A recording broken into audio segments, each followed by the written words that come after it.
Hello, my name is Mike Revels. I'm enrolled in the cybersecurity program at the Grand Canyon University, and I'm in class CYB 610, Penetration Testing and Risk Management. And this is our presentation in the Hacking Part 1. Okay, the abstract is this lab introduces the use of automated scanners to identify vulnerabilities and suggest corrective action within a system. We utilize the Keopatch 2 and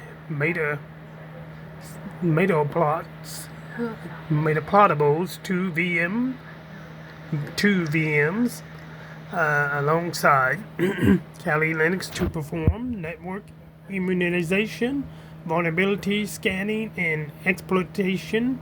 The tools used include the NICTO, OWASP, ZAP, and Nexus.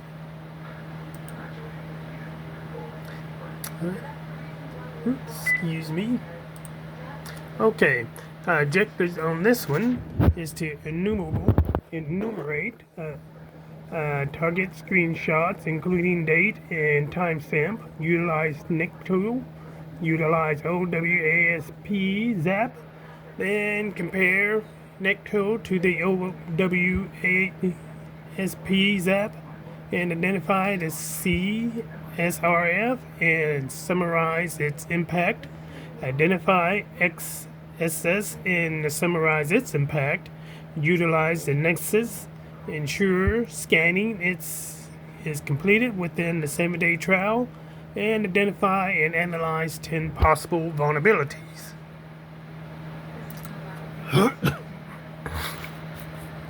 Okay, then we're going to apply, in the presentation details, we're going to apply the hypothesis methodology and provide a hypothesis based on findings. And then we're going to conduct vulnerabilities and analysis and mapping. Then we're going to describe tools and techniques for identifying vulnerabilities. Then also trace vulnerabilities to root cause. Then hypothesize potential attack and vectors based on discovered vulnerabilities. Then analyze, legalize, ethical, and industry standard vulnerabilities and disclosure. Excuse me. Then we're going to recommend vulnerabilities should be disclosed to the public and why.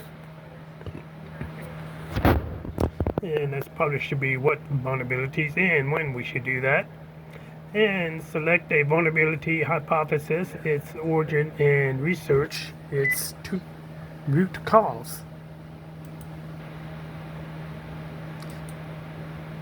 Now, the flow hypothesis methodology for Calpatrix 2.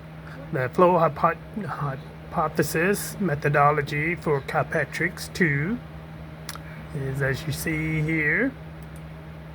Then the vulnerability analysis and mapping findings, Apache 2.2.8. Then the XSS cross-site scripting, injected malicious scripts, the CSRF,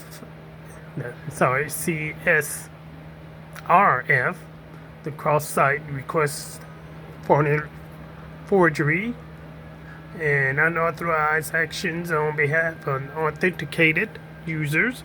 Then the DDoS, denial of service on port 80. Then we got the tools and techniques of how that was done through research on Apache 2.2.8. We identified the multiple security risks, including SSS and CSRF vulnerabilities. Then the trace vulnerabilities to root cause. And that was the installed version of the Apache on the remote host in older than 2.28, making it vulnerable to several security issues, including cross-site scripting and CSRF attacks. Then we got the attack vector, the port 80 DOS, a denial of service or a distributed denial of service attack attempted to make a machine or network resource unavailable to its intended users. These attacks flooded the target with useless traffic. The CSRF exploitation. Whoops. Oh gosh, I hate that. People have bad timing. Okay, the CSRF exploitation. An attacker tricks an authenticated user into executing unwanted action on a trusted web application. The SXS attacks. Malicious scripts can be injected into web applications, potentially compromising user data. Then the recommendations for vulnerability disclosure. The vulnerability disclosure is a debated topic in the security community. The two main approaches are responsible disclosure. The individual or group reporting the vulnerability contacts the responsible party for the affected software. Researchers provide a timeline to investigate and fix the issue. Once the patch is implemented, the vulnerability is publicly disclosed.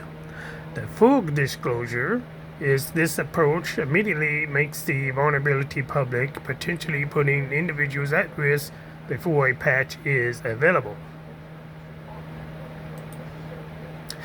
Okay, and there's our references, the Apache on the, and where we got that from on the side here, Livingston. The topics there, and this is all in the class resource center or information. Thank you for listening, and look forward to talking with you more about it and hearing your feedback.